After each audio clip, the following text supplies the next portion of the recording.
Hello students, ਅੱਜ ਆਪਾਂ 7th class ਦਾ 14 chapter ਕਰਨ ਜਾ ਰਹੇ ਹਾਂ ਜਿਹਦਾ ਨਾਮ ਹੈਗਾ ਡਾਟਾ ਹੈਂਡਲਿੰਗ।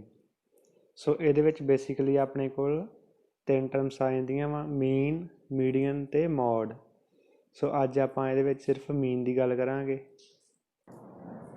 ਸੋ ਮੀਨ ਹੁੰਦਾ ਵਾ ਦੀ ਅਰਥਮੈਟਿਕ ਮੀਨ ਔਰ simply the mean of some given observation is defined as ਆਹ ਵਾਲਾ ਇਹਦਾ ਮੀਨ ਦਾ ਫਾਰਮੂਲਾ ਦੱਸਿਆ ਵਾ, ਉਹਨੂੰ ਦੱਸਿਆ ਵਾ sum of the observation total number of observation. So mean find ਕਰਨ ਦੇ ਲਈ ਆਪਾਂ ਸਭ ਤੋਂ ਪਹਿਲਾਂ ਜਿੰਨੀਆਂ ਵੀ ਅਬਜ਼ਰਵੇਸ਼ਨ ਦਿੱਤੀਆਂ ਹੋਣਗੀਆਂ ਉਹਨਾਂ ਸਭ ਨੂੰ ਆਪਾਂ ਐਡ ਕਰ ਲੈਣਾ ਵਾ, ਫਿਰ ਉਹਨਾਂ ਨੂੰ ਗਿਣ ਵੀ ਲੈਣਾ ਵਾ ਕਿ ਕਿੰਨੀਆਂ ਅਬਜ਼ਰਵੇਸ਼ਨ ਆ, ਫਿਰ ਉਹਨੂੰ ਗਿਣ ਕੇ ਜਿੰਨੀ ਵੀ ਉਹ ਨੰਬਰ ਹੋਣਗੇ ਉਹ ਆਪਾਂ ਥੱਲੇ ਇਹਦੇ ਡਿਵਾਈਡ ਕਰ ਦੇਣਾ ਅਤੇ ਆਪਸ ਦੇ ਵਿੱਚ ਇਹਦਾ ਆਨਸਰ ਕੱਢ ਦੇਣਾ ਵਾ। ਸੋ ਇਸ ਤਰੀਕੇ ਨਾਲ ਆਪਾਂ ਮੀਨ ਫਾਈਂਡ ਕਰਾਂਗੇ। ਸੋ ਹੁਣ ਆਪਾਂ 14.1 ਦਾ ਸਭ ਤੋਂ ਪਹਿਲਾਂ ਸਮ ਦੇਖ ਲੈਂਦੇ ਹਾਂ।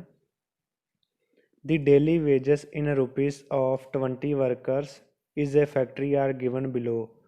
ਆਹ ਵਾਲੇ ਸਾਰੇ ਉਹਨਾਂ ਦੇ ਵੇਜਸ ਦੱਸੇ ਆ ਫੈਕਟਰੀ ਵਰਕਰਸ ਦੇ।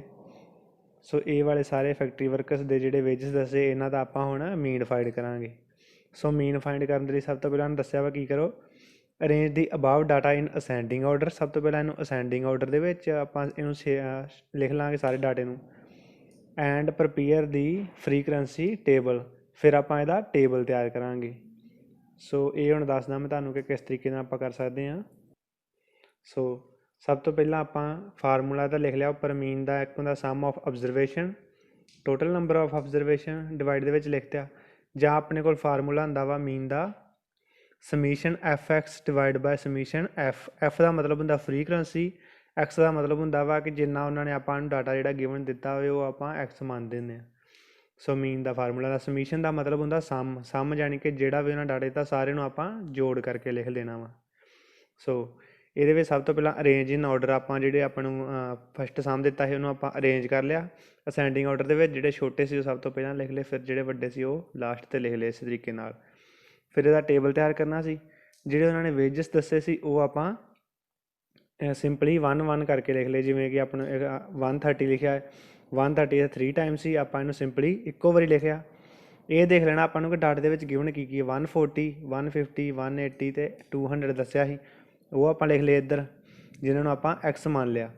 ਉਸ ਤੋਂ ਬਾਅਦ ਨੰਬਰ ਆਫ ਵਰਕਰਸ ਲਿਖਿਆ, ਨੰਬਰ ਆਫ ਵਰਕਰਸ ਨੂੰ ਆਪਾਂ ਐਫ ਮੰਨ ਲਿਆ। ਹੁਣ ਆਪਾਂ ਨੰਬਰ ਆਫ ਵਰਕਰ ਦੇਖਣੇ ਕਿੰਨੇ ਸੀ। 130 ਵਾਲੇ ਕਿੰਨੇ ਸੀ, 1 2 ਐਂਡ 3 3 ਸੀ, ਇਸ ਕਰਕੇ ਆਪਾਂ ਇੱਥੇ 3 ਲਿਖ ਲਿਆ। 140 ਵਾਲੇ ਦੇਖੇ ਹੁਣ 140 ਵਾਲੇ 1 2 3, ਇਹ ਵੀ 3 ਸੀ, ਇਸ ਕਰਕੇ ਆਪਾਂ ਇੱਥੇ 3 ਲਿਖ ਲਿਆ। 150 ਵਾਲੇ 1 2 3 4 ਸੀ, ਇਸ ਕਰਕੇ ਆਪਾਂ ਇੱਥੇ 4 ਲਿਖ ਲਿਆ। ਸੋ ਇਸ ਤਰੀਕੇ ਨਾਲ ਆਪਾਂ ਗਿਣਤੀ ਕਰਕੇ ਇਹਨਾਂ ਨੂੰ ਲਿਖ ਲੈਣਾ ਵਾ। ਸੋ ਜਦੋਂ ਆਪਾਂ ਇਹ ਸਾਰੇ ਲਿਖ ਲਏ ਉਸ ਤੋਂ ਬਾਅਦ ਆਪਾਂ ਆਪਣੇ ਕੋਲੋਂ ਜਿਹੜਾ ਫਾਰਮੂਲਾ ਆਹ ਵਾਲਾ ਦਿੱਤਾ ਇਹਦੇ ਵਿੱਚ ਕੀ ਲਿਖਿਆ ਸੀ, ਸਮੀਸ਼ਨ ਐਫ ਐਕਸ। ਐਫ ਐਕਸ ਦਾ ਮਤਲਬ ਕੀ ਹੁੰਦਾ ਵਾ, ਐਫ ਵਾਲੇ ਟਰਮ ਨੂੰ ਅਤੇ ਐਕਸ ਵਾਲੇ ਟਰਮ ਨੂੰ ਆਪਸ ਦੇ ਵਿੱਚ ਮਲਟੀਪਲਾਈ ਕਰੋ। ਸੋ ਆਪਾਂ ਇਹਦੇ ਵਿੱਚ ਕੀ ਕੀਤਾ, ਐਫ ਅਤੇ ਐਕਸ ਨੂੰ ਮਲਟੀਪਲਾਈ ਕਰਕੇ ਲਿਖ ਲੈਣਾ ਵਾ। ਜਾਣੀ ਆਪਾਂ ਕੀ ਕਰਨਾ ਵਾ, ਆਹ ਆਪਣੇ ਕੋਲ ਐਕਸ ਵਾਲੀ ਰਕਮ ਹੋ ਗਈ ਸਾਰੀ, ਆਹ ਵਾਲੀ ਐਫ ਵਾਲੀ ਹੋ ਗਈ, ਇਹਨਾਂ ਨੂੰ ਹੁਣ ਆਪਾਂ ਆਪਸ ਦੇ ਵਿੱਚ ਮਲਟੀਪਲਾਈ ਕਰਕੇ ਇੱਥੇ ਉਹਦਾ ਆਨਸਰ ਲਿਖੀ ਜਾਣਾ। ਸੋ 130 ਨੂੰ 3 ਦੇ ਨਾਲ ਮਲਟੀਪਲਾਈ ਕਰਾਂਗੇ ਅਤੇ ਇੱਧਰ ਆਨਸਰ ਆ ਜਾਏਗਾ ਉਹਦਾ। 140 ਨੂੰ 3 ਦੇ ਨਾਲ ਮਲਟੀਪਲਾਈ ਕਰਾਂਗੇ ਅਤੇ 420 ਆ ਜਾਏਗਾ। ਸੋ ਇਸ ਤਰੀਕੇ ਨਾਲ ਆਪਾਂ ਮਲਟੀਪਲਾਈ ਕਰਕੇ ਇਹਦਾ ਆਨਸਰ ਲਿਖੀ ਜਾਵਾਂਗੇ। ਸੋ ਆਨਸਰ ਲਿਖਣ ਤੋਂ ਬਾਅਦ ਇਹਦੇ ਨਾਲ ਸਮੀਸ਼ਨ ਦਾ ਨਿਸ਼ਾਨ ਪਿਆ। ਸਮੀਸ਼ਨ ਦਾ ਨਿਸ਼ਾਨ ਮਤਲਬ ਕਿ ਐਫ ਅਤੇ ਐਕਸ ਜਿਹੜਾ ਆਪਾਂ ਮਲਟੀਪਲਾਈ ਕਰਨ ਦੇ ਉਹਨਾਂ ਸਾਰਿਆਂ ਦਾ ਸਮ ਕਰਕੇ ਲਿਖਣਾ, ਯਾਨੀ ਕਿ ਉਹਨੂੰ ਜੋੜ ਕਰਕੇ ਲਿਖ ਦੇਣਾ। ਇਹਨਾਂ ਸਾਰਿਆਂ ਦਾ ਜੋੜ ਕਰਕੇ ਆਪਾਂ ਇੱਥੇ ਲਿਖਤਾ ਅਤੇ ਆਪਣੇ ਕੋਲ ਕਿੰਨਾ ਆ ਗਿਆ, ਇਹਨਾਂ ਨੂੰ ਜਦੋਂ ਪਲੱਸ ਕੀਤਾ ਉਹ ਆ ਗਿਆ 3310। ਸੋ ਇਹ ਆਪਣੇ ਕੋਲ ਇਹਨਾਂ ਦਾ ਸਮ ਆ ਗਿਆ। ਉਸ ਤੋਂ ਬਾਅਦ ਜਿਹੜੀ ਫ੍ਰੀਕੁਐਂਸੀ ਸੀ ਉਹਨਾਂ ਦਾ ਵੀ ਆਪਾਂ ਐਡ ਕਰਕੇ ਲਿਖਣਾ ਸੀ। ਇਹਦੇ ਵਿੱਚ ਫਾਰਮੂਲੇ ਲਿਖਿਆ ਸਮੀਸ਼ਨ ਐਫ, ਯਾਨੀ ਕਿ ਐਫ ਦੀ ਫ੍ਰੀਕੁਐਂਸੀ ਨੂੰ ਵੀ ਆਪਾਂ ਐਡ ਕਰਕੇ ਲਿਖਣਾ ਵਾ। ਸੋ ਇਹਨਾਂ ਸਾਰਿਆਂ ਨੂੰ ਵੀ ਐਡ ਕੀਤਾ ਅਤੇ ਆਪਣੇ ਕੋਲ ਕਿੰਨਾ ਆ ਜਾਏਗਾ, 20 ਆ ਗਿਆ। ਸੋ ਇਹ ਆਪਣੇ ਕੋਲ ਇਹਨਾਂ ਦੇ ਇੱਥੇ ਆਨਸਰ ਆ ਗਏ। ਸੋ ਹੁਣ ਆਪਾਂ ਮੀਨ ਫਾਈਂਡ ਕਰਾਂਗੇ। ਮੀਨ ਫਾਈਂਡ ਕਰਨ ਦੇ ਲਈ ਸਭ ਤੋਂ ਪਹਿਲਾਂ ਇਹ ਕਰਨਾ, ਆਪਾਂ ਸਮੀਸ਼ਨ ਐਫ ਐਕਸ ਫਾਰਮੂਲਾ ਲਿਖਿਆ ਡਿਵਾਈਡ ਬਾਏ ਸਮੀਸ਼ਨ ਐਫ, ਇਹ ਵਾਲਾ ਫਾਰਮੂਲਾ ਲਿਖਿਆ। ਹੁਣ ਸਮੀਸ਼ਨ ਐਫ ਐਕਸ ਕੀ ਆਪਣੇ ਕੋਲ ਹੀ 3310, ਉਹ ਉੱਪਰ ਲਿਖ ਲਿਆ। ਸਮੀਸ਼ਨ ਐਫ ਥੱਲੇ ਆਪਣੇ ਕੋਲ ਕਿੰਨਾ ਆ ਗਿਆ, 20 ਆ ਗਿਆ। ਸੋ ਇਹਨਾਂ ਨੂੰ ਜਦੋਂ ਆਪਾਂ ਡਿਵਾਈਡ ਕੀਤਾ ਤਾਂ ਆਪਣੇ ਕੋਲ ਕਿੰਨਾ ਆਨਸਰ ਆ ਜਾਏਗਾ, 165.5 ਆਨਸਰ ਆ ਗਿਆ। ਸੋ ਇਸ ਤਰੀਕੇ ਨਾਲ ਆਪਾਂ ਪਹਿਲਾਂ ਸਮ ਸੋਲਵ ਕਰਾਂਗੇ। ਜਿਹਦੇ ਵਿੱਚ ਉਹਨਾਂ ਟੇਬਲ ਬਣਾਉਣ ਲਈ ਨਹੀਂ ਕਿਹਾ ਹੋਏਗਾ ਉਹਦੇ ਲਈ ਆਪਾਂ ਸਿੰਪਲੀ ਸਿੱਧਾ ਹੀ ਸੋਲਵ ਕਰ ਲਾਂਗੇ, ਜਿਵੇਂ ਕਿ ਨੈਕਸਟ ਸਮ ਆ। ਸੈਕਿੰਡ ਸਮ ਆਪਣੇ ਕੋਲ ਹੈਗਾ ਸੀ following are the heights of 9 boys in centimetre of a class. So ਇਹ ਉਹਨਾਂ ਦੀ ਹਾਈਟ ਦੱਸੀ ਸਾਰੇ ਬॉयज़ ਦੀ, ਆਪਾਂ ਇਹਦਾ ਮੀਨ ਫਾਈਂਡ ਕਰਨਾ ਵਾ। ਸੋ ਸਿੰਪਲੀ ਆਪਾਂ ਇਹਦੇ ਵਿੱਚ ਕੀ ਕਰਨਾ ਵਾ ਕਿ ਆਪਾਂ ਨੂੰ ਟੋਟਲ 9 ਬॉयज़ ਦਿੱਤੇ ਆ। ਸੋ ਇਹਨਾਂ ਦੀ ਆਪਾਂ ਹਾਈਟ ਫਾਈਂਡ ਕਰਨੀ ਆ। ਸੋ ਮੀਨ ਫਾਈਂਡ ਕਰਨ ਦੇ ਲਈ ਸਭ ਤੋਂ ਪਹਿਲਾਂ ਆਪਾਂ ਫਾਰਮੂਲਾ ਲਿਖ ਲਿਆ। ਫਾਰਮੂਲਾ ਉੱਪਰ ਵਾਲਾ ਉਹ ਲਿਖ ਦੇਣਾ ਆਪਾਂ ਸਮ ਆਫ ਆਬਜ਼ਰਵੇਸ਼ਨ ਵਾਲਾ। ਸੋ ਫਾਰਮੂਲਾ ਲਿਖਣ ਤੋਂ ਬਾਅਦ ਆਪਾਂ ਇੱਕ ਲਿਖ ਦੇਣਾ ਵਾ ਜਿੰਨੀਆਂ ਵੀ ਆਪਾਂ ਰਕਮਾਂ ਦਿੱਤੀਆਂ ਸਾਰੀਆਂ ਨੂੰ ਆਪਾਂ ਐਡ ਕਰ ਦੇਣਾ, ਉੱਪਰ ਲਿਖ ਦੇਣਾ ਐਡ ਕਰਕੇ। ਫਿਰ ਉਹਨਾਂ ਨੂੰ ਗਿਣ ਵੀ ਲੈਣਾ 1 2 3 4 5 6 7 8 9 ਹੀ ਟੋਟਲ। ਉਹ ਡਿਵਾਈਡ ਪਾ ਕੇ ਆਪਾਂ ਥੱਲੇ 9 ਲਿਖ ਦੇਣਾ ਵਾ, ਕਿਉਂਕਿ ਆਪਣੇ ਕੋਲ ਫਾਰਮੂਲਾ ਹੁੰਦਾ ਸਮ ਆਫ ਆਬਜ਼ਰਵੇਸ਼ਨ, ਜਿਹੜੀਆਂ ਕਿ ਆਪਾਂ ਸਮ ਲਿਖਤਾ ਵਾ, ਥੱਲੇ ਲਿਖਿਆ ਹੁੰਦਾ ਹੈ ਟੋਟਲ ਨੰਬਰ ਆਫ ਆਬਜ਼ਰਵੇਸ਼ਨ ਕਿ ਨੰਬਰ ਕਿੰਨੇ ਉਹਦੇ, ਉਹ ਆਪਾਂ ਥੱਲੇ ਲਿਖ ਲਿਆ। ਸੋ ਜਦੋਂ ਇਹਨਾਂ ਨੂੰ ਐਡ ਕੀਤਾ ਤਾਂ ਇਹ ਆਪਣੇ ਕੋਲ ਆਨਸਰ ਆ ਜਾਏਗਾ 1 1 1 2 ਆ ਜਾਏਗਾ। ਇਹਨੂੰ ਡਿਵਾਈਡ ਕਰਕੇ ਆਪਾਂ 9 ਦੇ ਨਾਲ ਕੀਤਾ, ਜਦੋਂ ਡਿਵਾਈਡ ਤੇ ਆਪਣੇ ਕੋਲ ਆਨਸਰ ਆ ਜਾਏਗਾ 123.56 ਆਨਸਰ। ਸੋ ਇਹ ਆਪਣੇ ਕੋਲ ਆ ਗਿਆ ਮੀਨ। ਸੋ ਇਸੇ ਤਰੀਕੇ ਨਾਲ ਹੀ ਜਿਨ੍ਹਾਂ ਦਾ ਉਹਨਾਂ ਨੇ ਟੇਬਲ ਕਿਹਾ ਹੋਊਗਾ ਉਹ ਆਪਾਂ ਟੇਬਲ ਦੀ ਫਾਰਮ ਦੇ ਵਿੱਚ ਕੱਢ ਲੈਣਾ। ਟੇਬਲ ਦੀ ਫਾਰਮ ਦੇ ਵਿੱਚ ਫਾਰਮੂਲਾ ਆਪਾਂ ਆਹ ਵਾਲਾ ਲਾ ਲੈਣਾ ਵਾ। ਇਹਦੇ ਵਿੱਚ ਕੀ summation F X divide by summation F. So ਇਹਦੇ ਵਿੱਚ ਆਪਾਂ ਇਹਨਾਂ ਦੋ ਨੂੰ ਮਲਟੀਪਲਾਈ ਕਰਕੇ ਆਨਸਰ ਲਈ ਆਉਣਾ ਸਾਰਾ। ਫਿਰ ਸਮੀਸ਼ਨ ਐਫ ਐਕਸ ਆਪਣੇ ਕੋਲ ਨਿਕਲ ਆਏਗਾ, ਨਾਲ ਹੀ ਸਮੀਸ਼ਨ ਐਫ ਆ ਜਾਏਗਾ। ਸੋ ਉਸ ਤੋਂ ਬਾਅਦ ਫਾਰਮੂਲਾ ਲਗਾ ਕੇ ਆਪਾਂ ਡਿਵਾਈਡ ਕਰਕੇ ਆਨਸਰ ਲੈ ਆਉਣਾ। ਜਿਹਦੇ ਵਿੱਚ ਉਹਨਾਂ ਸਿੰਪਲੀ ਕਿਹਾ ਹੋਏਗਾ ਸਮ ਸਿੱਧਾ ਹੀ, ਉਹ ਆਪਾਂ ਸਿੱਧਾ ਹੀ ਐਡ ਕਰਕੇ ਅਤੇ ਨੰਬਰ ਗਿਣ ਕੇ ਆਪਾਂ ਥੱਲੇ ਆਪਾਂ ਨੰਬਰ ਆਫ ਲਗਾ ਦੇਣਾ ਵਾ। ਫਿਰ ਇਹਨੂੰ ਡਿਵਾਈਡ ਕਰਕੇ ਅਤੇ ਆਨਸਰ ਲੈ ਆਉਣਾ ਵਾ। ਨੈਕਸਟ ਸਮ ਥਰਡ ਆਪਣੇ ਕੋਲ, ਥਰਡ ਸਮ ਵੀ ਸਿੱਧਾ ਹੀ ਸੀ, ਉਹ ਆਪਾਂ ਸਿੱਧਾ ਹੀ ਲਿਖ ਕੇ ਉਹਨੂੰ ਵੀ ਡਿਵਾਈਡ ਕਰਤਾ। ਆਪਾਂ ਗਿਣ ਕੇ 1 2 3 4 5 6 7 ਗਿਣ ਕੇ ਫਿਰ ਥੱਲੇ 7 ਨਾਲ ਡਿਵਾਈਡ ਕਰਤਾ। ਜੋ ਵੀ ਇਹਨਾਂ ਦਾ ਸਮ ਆਇਆ ਉਹ ਉੱਪਰ ਲਿਖਤਾ, ਥੱਲੇ ਡਿਵਾਈਡ 7 ਨਾਲ ਕਰਕੇ ਆਪਣੇ ਕੋਲ 67 kg ਆਨਸਰ ਆ ਗਿਆ। ਫੋਰਥ ਸਮ ਫਿਰ ਉਸੇ ਤਰੀਕੇ ਨਾਲ ਟੇਬਲ ਦੀ ਫਾਰਮ ਉਹਨਾਂ ਟੇਬਲ ਬਣਾਇਆ ਪਿਆ ਪਹਿਲਾਂ ਹੀ। ਸੋ ਆਪਾਂ ਸਿੰਪਲੀ ਇਸੇ ਤਰੀਕੇ ਨਾਲ ਟੇਬਲ ਬਣਾ ਕੇ ਫਿਰ ਇਹਦੇ ਵਿੱਚ ਵੀ ਆਪਾਂ ਇਹਨਾਂ ਦੋਨੋਂ ਆਪਸ ਦੇ ਵਿੱਚ ਮਲਟੀਪਲਾਈ ਕਰ ਕਰਕੇ ਐਫ ਐਕਸ ਫਾਈਂਡ ਕਰ ਲੈਣਾ ਵਾ। ਫਿਰ ਉਹਨੂੰ ਪਲੱਸ ਕਰਕੇ ਉਹਦਾ ਆਨਸਰ ਕੱਢ ਲੈਣਾ। ਫੋਰਥ ਸਮ ਦੇ ਵਿੱਚ ਆਪਾਂ ਸਭ ਤੋਂ ਪਹਿਲਾਂ ਐਕਸ ਲਿਖ ਲਿਆ ਉਸੇ ਤਰੀਕੇ ਨਾਲ ਹੀ। ਫਿਰ ਆਪਾਂ ਫਰੀਕੁਐਂਸੀ ਲਿਖ ਲਈ ਜਿੰਨੀ ਦਿੱਤੀ ਉਹਨਾਂ ਨੇ। ਫਿਰ ਆਪਾਂ ਐਫ ਮਲਟੀਪਲਾਈ ਐਕਸ ਫਾਈਂਡ ਕੀਤਾ। ਇਹ ਫਾਈਂਡ ਕਰਨ ਲਈ ਆਪਾਂ ਇਹਨਾਂ ਦੋ ਨੂੰ ਮਲਟੀਪਲਾਈ ਕਰ ਕਰਕੇ ਇੱਧਰ ਸਿੰਪਲੀ ਲਿਖੀ ਜਾਵਾਂਗੇ। ਸੋ ਜਦੋਂ ਇਹਨਾਂ ਨੂੰ ਮਲਟੀਪਲਾਈ ਕਰ ਕਰਕੇ ਸਾਰਿਆਂ ਨੂੰ ਲਿਖ ਲਿਆ, ਉਸ ਤੋਂ ਬਾਅਦ ਆਪਾਂ ਇੱਥੇ ਸਮੀਸ਼ਨ ਐਫ ਐਕਸ ਫਾਈਂਡ ਕਰਨਾ ਵਾ। ਸਮੀਸ਼ਨ ਐਫ ਐਕਸ ਦਾ ਮਤਲਬ ਕੀ ਹੈ ਕਿ ਐਫ ਐਕਸ ਨੂੰ ਆਪਾਂ ਸਾਰੇ ਨੂੰ ਐਡ ਕਰ ਦੇਣਾ ਵਾ। ਇਹ ਸਾਰੀ ਨੂੰ ਆਪਾਂ ਐਡ ਕੀਤਾ, ਆਪਣੇ ਕੋਲ ਕਿੰਨਾ ਆਨਸਰ ਆਏਗਾ 35690। ਉਸ ਤੋਂ ਬਾਅਦ ਜਦੋਂ ਆਪਣੇ ਕੋਲ ਸਮੀਸ਼ਨ ਐਫ ਕੱਢਣਾ ਆ, ਯਾਨੀ ਕਿ ਐਫ ਵਾਲੀ ਰਕਮ ਨੂੰ ਆਪਾਂ ਸਾਰੀ ਨੂੰ ਐਡ ਕਰ ਲੈਣਾ ਵਾ। ਜਦੋਂ ਇਹਨਾਂ ਸਾਰਿਆਂ ਨੂੰ ਐਡ ਕੀਤਾ ਆਪਣੇ ਕੋਲ ਕਿੰਨਾ ਆ ਜਾਏਗਾ 25 ਆ ਜਾਏਗਾ। ਸੋ ਮੀਨ ਦਾ ਫਾਰਮੂਲਾ ਮੈਂ ਤੁਹਾਨੂੰ ਦੱਸਿਆ ਸੀ ਕਿ summation F X divide by summation F ਹੁੰਦਾ ਵਾ। ਸਮੀਸ਼ਨ ਐਫ ਐਕਸ ਆਪਣੇ ਕੋਲ ਕਿੰਨਾ ਆਏਗਾ 3590 ਉੱਪਰ ਆ ਗਿਆ ਉਹ, ਅਤੇ ਸਮੀਸ਼ਨ ਐਫ ਕਿੰਨਾ ਆ ਗਿਆ 25 ਜਿਹੜਾ ਕਿ ਥੱਲੇ ਲਾਤਾ। ਫਿਰ ਇਹਨਾਂ ਨੂੰ ਆਪਸ ਦੇ ਵਿੱਚ ਡਿਵਾਈਡ ਕੀਤਾ। ਡਿਵਾਈਡ ਕਰਨ ਤੋਂ ਬਾਅਦ ਆਪਣੇ ਕੋਲ ਆਨਸਰ ਆ ਜਾਏਗਾ 143.6 ਸੈਂਟੀਮੀਟਰ ਆਨਸਰ।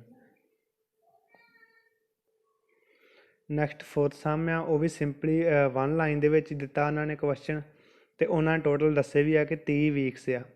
ਸੋ 30 ਵੀਕਸ ਦੇ ਲਈ ਆਪਾਂ ਕਰ ਲੈਣਾ, ਇਹਨਾਂ ਸਾਰਿਆਂ ਨੂੰ ਸਭ ਤੋਂ ਪਹਿਲਾਂ ਪਲੱਸ ਕਰ ਦੇਣਾ ਵਾ। ਪਲੱਸ ਕਰਨ ਤੋਂ ਬਾਅਦ ਇਹਨਾਂ ਨੂੰ ਡਿਵਾਈਡ ਕਰਕੇ ਉਹਦਾ ਆਨਸਰ ਲੈ ਆਉਣਾ ਵਾ। ਸੋ ਇਹ ਆਪਾਂ ਸਿੰਪਲੀ ਆਪਾਂ ਇਹਦਾ ਮੀਨ ਵੀ ਸਿੱਧਾ ਹੀ ਇੱਕੋ ਲਾਈਨ ਦੇ ਵਿੱਚ ਹੀ ਕੱਢ ਦੇਣਾ ਵਾ। ਜਿਵੇਂ ਕਿ ਆਹ ਲਿਖਿਆ ਮੈਂ ਉੱਪਰ, ਸਭ ਤੋਂ ਪਹਿਲਾਂ ਸਾਰਿਆਂ ਨੂੰ ਪਲੱਸ ਕਰਤਾ, ਫਿਰ ਡਿਵਾਈਡ ਬਾਏ 30 ਕਰਤਾ। ਇਹਨਾਂ ਸਾਰਿਆਂ ਨੂੰ ਪਲੱਸ ਕਰਕੇ 93 ਆ ਜਾਏਗਾ। ਸੋ 93/3 30 ਕੀਤਾ ਅਤੇ ਆਪਾਂ ਨੂੰ ਕੱਟ ਕੇ ਕਿੰਨਾ ਆ ਜਾਏਗਾ 3.1 ਆਨਸਰ ਆ ਜਾਏਗਾ ਇਹਦਾ ਮੀਨ ਦਾ।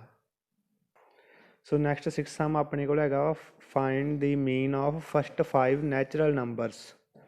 ਸੋ ਆਪਾਂ ਹੁਣ ਇੱਥੇ ਦੇਖਣਾ ਵਾ ਕਿ ਆਪਣੇ ਕੋਲ ਨੈਚੁਰਲ ਨੰਬਰ ਕਿਹੜੇ ਹੁੰਦੇ ਆ। ਫਸਟ 5 ਨੈਚੁਰਲ ਨੰਬਰ ਆਪਣੇ ਕੋਲ ਹੁੰਦੇ ਆ 1 2 3 4 5। ਇਹਦੇ ਵਿੱਚ 0 ਨਹੀਂ ਐਡ ਕਰਨਾ। 0 ਤੋਂ ਬਾਅਦ ਜਿੰਨੇ ਨੰਬਰ ਹੁੰਦੇ ਉਹ ਸਾਰੇ ਨੈਚੁਰਲ ਨੰਬਰ ਹੁੰਦੇ ਆ। ਸੋ ਆਪਾਂ ਪਹਿਲੇ 5 ਫਾਈਂਡ ਕਰਨੇ ਸੀ, ਪਹਿਲੇ 5 ਲਿਖ ਲਏ ਆਪਾਂ। ਸੋ ਉਹਨਾਂ ਨੂੰ ਪਲੱਸ ਕੀਤਾ, ਇਹਨਾਂ ਨੂੰ ਗਿਣਤੀ ਕੀਤੀ 1 2 3 4 5 ਸੀ। ਡਿਵਾਈਡ ਬਾਈ 5 ਕਰਕੇ ਪਲੱਸ ਕਰਕੇ ਆਨਸਰ ਆਪਾਂ ਡਿਵਾਈਡ ਕਰਕੇ ਲੈ ਆਂਦਾ ਇਹਨਾਂ ਨੂੰ। ਸੋ ਨੈਕਸਟ ਸਮ ਹੈਗਾ ਆਪਣੇ ਕੋਲ find the mean of first 5 odd number. Odd number ਕੀ ਹੁੰਦੇ ਆ ਜਿਹੜੇ ਕਿ 2 ਦੇ ਟੇਬਲ 'ਤੇ ਡਿਵਾਈਡ ਨਹੀਂ ਹੁੰਦੇ, ਯਾਨੀ ਕਿ 1 3 5 7 9।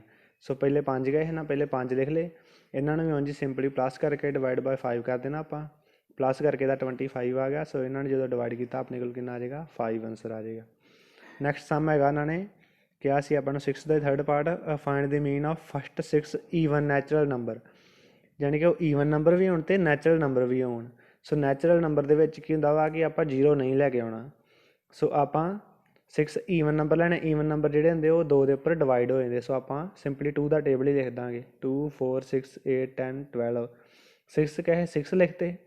ਸੋ ਜਾਣੀ ਕਿ ਨੰਬਰ ਆਫ ਟਰਮ ਆਪਣੇ ਕੋਲ 6 ਆ ਗਿਆ, ਜਿਹੜਾ ਡਿਵਾਈਡ ਦੇ ਵਿੱਚ ਉੱਪਰ ਵਾਲੇ ਇਹਨਾਂ ਨੂੰ ਪਲੱਸ ਕਰਤਾ, ਪਲੱਸ ਕਰਨ ਤੋਂ ਬਾਅਦ 42 ਆ ਗਿਆ, ਜੋ ਡਿਵਾਈਡ ਬਾਈ 6 ਕੀਤਾ, ਕੱਟ ਕੇ ਕਿੰਨਾ ਆ ਗਿਆ 7 ਆਨਸਰ ਆ ਗਿਆ ਇਹਦਾ। ਸੋ ਇਸ ਤਰੀਕੇ ਨਾਲ ਆਪਾਂ 6 ਦਾ ਥਰਡ ਪਾਰਟ ਕਰਾਂਗੇ।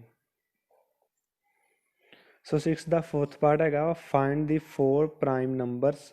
ਸੋ ਆਪਾਂ ਹੁਣ ਪ੍ਰਾਈਮ ਨੰਬਰਸ ਲਿਖਦੇ ਨੇ 4 ਪ੍ਰਾਈਮ ਨੰਬਰ ਹੁੰਦੇ ਜਿਹੜੇ ਸਿਰਫ ਆਪਣੇ ਟੇਬਲ ਦੇ ਉੱਪਰ ਆਉਂਦੇ, ਹੋਰ ਕਿਸੇ ਦੇ ਟੇਬਲ 'ਤੇ ਨਹੀਂ ਹੁੰਦੇ, ਜਾਂ ਸਿਰਫ 1 ਦੇ ਟੇਬਲ 'ਤੇ ਅਤੇ ਜਾਂ ਆਪਣੇ ਟੇਬਲ ਦੇ ਉੱਪਰ ਆਉਂਦੇ ਆ। ਸੋ ਉਹ ਲਿਖਦੇ ਆਪਾਂ 2 3 5 ਅਤੇ 7, ਇਹ ਸਿਰਫ ਆਪਣੇ ਆਪਣੇ ਟੇਬਲ 'ਤੇ ਆਉਂਦੇ ਜਾਂ 1 'ਤੇ ਆਉਂਦੇ ਆ। ਸੋ 4 ਲਿਖਤੇ, ਇਹਨਾਂ ਨੂੰ ਵੀ ਆਪਾਂ ਪਲੱਸ ਕਰਕੇ ਡਿਵਾਈਡ ਬਾਈ 4 ਕੀਤਾ ਅਤੇ ਆਪਣੇ ਕੋਲ 70/4 ਆ ਗਿਆ। ਜਦੋਂ ਇਹਨਾਂ ਨੂੰ ਕੱਟਿਆ ਆਪਸ ਦੇ ਵਿੱਚ ਡਿਵਾਈਡ ਕੀਤਾ ਅਤੇ ਆਪਣੇ ਕੋਲ ਆ ਜਾਏਗਾ 4.25 ਆਨਸਰ ਆ ਗਿਆ। ਸੋ ਇਸ ਤਰੀਕੇ ਨਾਲ ਆਪਣਾ 6 ਸਮ ਕੰਪਲੀਟ ਹੋ ਗਿਆ। ਜਿਹੜਾ 7 ਸਮ ਆ ਉਹ ਵੀ ਸਿੰਪਲੀ ਆ, ਐਕਸ ਅਤੇ ਐਫ ਆਪਾਂ ਨੂੰ ਦਿੱਤਾ ਵਾ, ਸਿੰਪਲੀ ਆਪਾਂ ਐਕਸ ਮਲਟੀਪਲਾਈ ਐਫ ਫਾਈਂਡ ਕਰ ਦੇਣਾ ਵਾ ਅਤੇ ਫਿਰ ਉਸੇ ਤਰੀਕੇ ਨਾਲ ਹੀ ਸਾਈਨ ਕਰਕੇ ਸਾਰਾ ਆਨਸਰ ਲੈ ਆਉਣਾ ਵਾ। ਸੋ ਨੈਕਸਟ ਆਪਣੇ ਕੋਲ 8 ਸਮ ਹੈਗਾ ਵਾ, ਇਹਦੇ ਵਿੱਚ ਵੀ ਉਹਨਾਂ ਨੇ ਟੇਬਲ ਹੀ ਦਿੱਤਾ ਸਿੰਪਲੀ, ਇਹ ਟੇਬਲ ਨੂੰ ਵੀ ਆਪਾਂ ਇਸ ਤਰੀਕੇ ਦੇ ਟੇਬਲ ਦੇ ਵਿੱਚ ਕਨਵਰਟ ਕਰ ਦੇਣਾ ਵਾ, ਫਿਰ ਉਹਨਾਂ ਨੂੰ ਫਿਰ ਆਪਸ ਦੇ ਵਿੱਚ ਇਹਨਾਂ ਨੂੰ ਮਲਟੀਪਲਾਈ ਕਰ ਕਰਕੇ ਅਤੇ ਆਪਾਂ ਉਹਦਾ ਆਨਸਰ ਫਾਈਂਡ ਕਰਕੇ ਫਿਰ ਮੀਨ ਕੱਢ ਲੈਣਾ ਵਾ। ਇਹ ਦੇਖੋ 7 ਸਮ ਨੂੰ ਪਹਿਲਾਂ ਆਪਾਂ ਸਿੰਪਲੀ ਇਸ ਤਰ੍ਹਾਂ ਟੇਬਲ ਫਾਰਮ ਦੇ ਵਿੱਚ ਲਿਖ ਲਿਆ, ਫਿਰ ਇਹਨਾਂ ਨੂੰ ਮਲਟੀਪਲਾਈ ਕਰਕੇ ਆਪਸ ਦੇ ਵਿੱਚ ਅਤੇ ਇੱਧਰ ਸਾਰਾ ਆਪਾਂ ਐਫ ਐਕਸ ਫਾਈਂਡ ਕਰ ਲਿਆ, ਫਿਰ ਐਫ ਐਕਸ ਨੂੰ ਪਲੱਸ ਕਰਕੇ ਆਪਣਾ ਇੱਧਰ 14610 ਆਪਣੇ ਕੋਲ ਇਹਦਾ ਸਮ ਆ ਗਿਆ।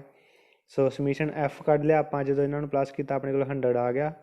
ਸੋ ਮੀਨ ਦਾ ਫਾਰਮੂਲਾ ਲਗਾ ਕੇ ਸਮੀਸ਼ਨ ਐਫ ਐਕਸ ਉੱਪਰ ਰੱਖ ਲਿਆ, ਸਮੀਸ਼ਨ ਐਫ ਥੱਲੇ ਰੱਖ ਲਿਆ, ਡਿਵਾਈਡ ਕੀਤਾ ਆਪਸ ਦੇ ਵਿੱਚ ਅਤੇ ਆਪਣੇ ਕੋਲ ਇਹਦਾ ਆਨਸਰ ਆ ਗਿਆ ਇੰਨਾ। ਇਸੇ ਤਰੀਕੇ ਨਾਲ 8 ਸਮ ਵੀ ਸਿੰਪਲੀ ਉਸੇ ਤਰੀਕੇ ਨਾਲ ਟੇਬਲ ਫਾਰਮ ਦੇ ਵਿੱਚ ਲਿਖ ਲਿਆ, ਇਹਨਾਂ ਨੂੰ ਐਫ ਐਕਸ ਕੱਢਿਆ, ਫਿਰ ਉਹਦਾ ਸਮੀਸ਼ਨ ਐਫ ਐਕਸ ਕੱਢਿਆ, ਉਸ ਤੋਂ ਬਾਅਦ ਫਾਰਮੂਲਾ ਲਗਾਇਆ, ਫਾਰਮੂਲਾ ਲਗਾਉਣ ਤੋਂ ਬਾਅਦ ਇਹਨਾਂ ਨੂੰ ਜਦੋਂ ਆਪਾਂ ਆਪਸ ਦੇ ਵਿੱਚ ਡਿਵਾਈਡ ਕੀਤਾ ਅਤੇ ਆਪਣੇ ਕੋਲ ਆਨਸਰ ਆ ਜਾਏਗਾ 1.11 ਆਨਸਰ ਆ ਗਿਆ। ਸੋ ਇਸ ਤਰੀਕੇ ਨਾਲ ਆਪਾਂ 8 ਸਮ ਸੋਲਵ ਕਰਾਂਗੇ। ਨੈਕਸਟ ਆਪਣੇ ਕੋਲ ਆ ਗਿਆ 9 ਸਮ ਦੀ ਮੀਨ ਆਫ, ਆਹ ਵਾਲੀ ਸਾਰੀ ਟਰਮ ਦਿੱਤੀ ਆ, ਇਜ਼ 18.75 ਫਾਈਂਡ ਦੀ ਵੈਲਿਊ ਆਫ ਐਕਸ। ਜਾਣੀ ਕਿ ਇਹਦੇ ਵਿੱਚ ਜਿਹੜੀਆਂ ਆਪਾਂ ਨੂੰ ਵੈਲਿਊਜ਼ ਦਿੱਤੀਆਂ ਉਹਦੇ ਵਿੱਚੋਂ ਆਪਣੇ ਕੋਲ ਇੱਕ ਵੈਲਿਊ ਮਿਸਿੰਗ ਆ, ਜਿਹਦੇ ਵਿੱਚ ਉਹਨਾਂ ਨੇ ਐਕਸ ਦਿੱਤਾ ਵਾ। ਸੋ ਆਪਾਂ ਇਹ ਦੇਖਣਾ ਕਿ ਉਹ ਐਕਸ ਦੇ ਵਿੱਚ ਕਿਹੜੀ ਚੀਜ਼ ਆਏਗੀ, ਜਾਣੀ ਕਿ ਉਹ ਐਕਸ ਦੀ ਵੈਲਿਊ ਫਾਈਂਡ ਕਰਨੀ ਆ। ਜਦੋਂ ਆਪਣੇ ਕੋਲ ਇੱਕ ਟਰਮ ਮਿਸਿੰਗ ਹੋਵੇ, ਜਾਣੀ ਕਿ ਉਹਨਾਂ ਨੇ ਆਪਾਂ ਨੂੰ ਕੋਈ ਨਾ ਕੋਈ ਵੱਖਰਾ ਆਨਸਰ ਦਿੱਤਾ ਹੋਏਗਾ। ਸੋ ਇਹਦੇ ਵਿੱਚ ਐਕਸ ਮਿਸਿੰਗ ਹੀ ਅਤੇ ਉਹਨਾਂ ਨੇ ਆਪਾਂ ਨੂੰ ਆਨਸਰ ਕੀ ਦੇ ਦਿੱਤਾ ਵਾ, ਮੀਨ ਹੀ ਦੇ ਦਿੱਤਾ ਵਾ, ਜਾਣੀ ਕਿ ਜਿਹੜਾ ਆਪਣਾ ਆਨਸਰ ਆਉਣਾ ਉਹ ਕਿੰਨਾ ਆਉਣਾ ਵਾ 18.75 ਆਨਸਰ ਹੈ ਆਪਣਾ, ਜਾਣੀ ਕਿ ਮੀਨ ਦਾ। ਸੋ ਮੀਨ ਆਪਣੇ ਕੋਲ ਇੰਨਾ ਵਾ। ਹੁਣ ਆਪਾਂ ਇਹਦੇ ਵਿੱਚ ਐਕਸ ਦੀ ਵੈਲਿਊ ਫਾਈਂਡ ਕਰਾਂਗੇ। ਸੋ ਇਹ ਸੋਲਵ ਕਰਨ ਲਈ ਵੀ ਸਿੰਪਲ ਹੀ ਵੇ ਆ, ਉਸੇ ਤਰੀਕੇ ਨਾਲ ਹੀ ਆਪਾਂ ਫਾਰਮੂਲਾ ਲਿਖਿਆ ਮੀਨ ਦਾ, ਫਿਰ ਮੀਨ ਲਿਖ ਕੇ ਇਹਨਾਂ ਸਾਰਿਆਂ ਨੂੰ ਪਲੱਸ ਕਰ ਲਿਆ, ਥੱਲੇ ਡਿਵਾਈਡ ਆਪਾਂ ਵੇਖ ਲਿਆ ਕਿੰਨੀਆਂ ਟਰਮਸ ਆ, ਟੋਟਲ 8 ਆ, 8 ਥੱਲੇ ਲਿਖਦਾ ਆਪਾਂ। ਜਦੋਂ ਆਪਾਂ ਪਲੱਸ ਕਰਾਂਗੇ ਆਪਾਂ ਵਿੱਚ ਐਕਸ ਨੂੰ ਨਹੀਂ ਇਨਵੋਲਵ ਕਰਨਾ, ਮੈਥ ਵਾਲੀਆਂ ਰਕਮਾਂ ਨੂੰ ਪਲੱਸ ਕਰਾਂਗੇ ਅਤੇ ਆਪਣੇ ਕੋਲ ਕਿੰਨਾ ਰਹੇਗਾ 138 ਪਲੱਸ ਐਕਸ ਆਪਾਂ ਅਲੱਗ ਲਗਾਵਾਂਗੇ ਇਹਦੇ ਵਿੱਚ, ਜਾਣੀ ਕਿ ਇਹਨੂੰ ਮਲਟੀਪਲਾਈ ਦੇ ਵਿੱਚ ਐਕਸ ਨਹੀਂ ਲਿਖਣਾ, ਪਲੱਸ ਐਕਸ ਲਿਖਾਂਗੇ ਅਲੱਗ, ਡਿਵਾਈਡ ਬਾਈ 8 ਹੀ ਆ ਗਿਆ। ਮੀਨ ਉਹਨਾਂ ਨੇ ਆਪਾਂ ਨੂੰ ਪਹਿਲਾਂ ਹੀ ਦੱਸਿਆ ਪਿਆ ਸੀ, ਮੀਨ ਕਿੰਨਾ ਸੀ ਆਪਣੇ ਕੋਲ 18.75। ਸੋ ਆਪਾਂ ਮੀਨ ਦੀ ਜਗ੍ਹਾ 'ਤੇ ਉਹ ਆਪਾਂ ਪੁੱਟ ਕਰਤਾ ਕਿ ਆਪਣੇ ਕੋਲ ਮੀਨ ਕਿੰਨਾ ਆ ਗਿਆ 18.75। ਸੋ 8 ਇੱਧਰ ਡਿਵਾਈਡ ਹੋ ਰਿਹਾ ਸੀ, ਇੱਧਰ ਆ ਕੇ ਮਲਟੀਪਲਾਈ ਹੋ ਜਾਏਗਾ, ਮਲਟੀਪਲਾਈ ਹੋ ਗਿਆ। ਉਸ ਤੋਂ ਬਾਅਦ 138 ਪਲੱਸ ਐਕਸ ਉਵੇਂ ਰਹਿ ਗਿਆ। ਸੋ ਇਹਨਾਂ ਦੋਨੋਂ ਮਲਟੀਪਲਾਈ ਕੀਤਾ ਆਪਾਂ ਆਪਸ ਦੇ ਵਿੱਚ ਅਤੇ ਆਪਣੇ ਕੋਲ ਕਿੰਨਾ ਰਹੇਗਾ 150। 138 ਇੱਧਰ ਜਦੋਂ ਬਰਾਬਰ ਤੋਂ ਲੈਫਟ ਸਾਈਡ 'ਤੇ ਆਇਆ ਅਤੇ ਉਹ ਆਪਣੇ ਕੋਲ ਮਾਈਨਸ ਹੋ ਜਾਏਗਾ। ਸੋ ਇਹਨਾਂ ਨੂੰ ਮਾਈਨਸ ਕਰਕੇ ਆਪਣੇ ਕੋਲ ਕਿੰਨਾ ਆ ਜਾਏਗਾ 12। ਸੋ ਐਕਸ ਦੀ ਵੈਲਿਊ ਕਿੰਨੀ ਆ ਗਈ 12 ਆਪਣੇ ਕੋਲ ਆਨਸਰ। ਸੋ ਇਸ ਤਰੀਕੇ ਨਾਲ ਆਪਾਂ ਸਾਰੇ ਦੇ ਸਾਰੇ ਸਮ ਸੋਲਵ ਕਰਾਂਗੇ 14.1 ਦੇ। Thank you.